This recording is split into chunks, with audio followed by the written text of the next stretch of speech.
সানা কোথায় যাচ্ছ? এই যে আম্মু আর সাথী আসতেছে, এই যে সাথীর আব্বু। ওহো ভাইয়া ভাইয়া ভাবিকে নামাতেছে ও দূরে।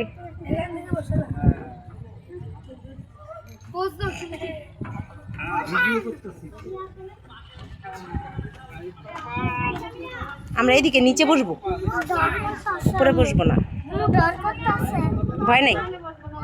এই যে কচুরিপানা ভাইসা যাচ্ছে এগুলা। এই যে ছাত্রীরা কোথায় যাচ্ছ?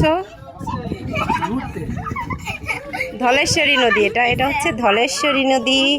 আমরা এটা দিয়ে ঘুরতে যাব এখন ট্রলারে করে। এই যে সাতপি ধলেশ্বরী। এই যে আম্মু আম্মু আমরা নিচে বসবো, উপরে সাইডে বসতে পারবো না, ভয় লাগবে।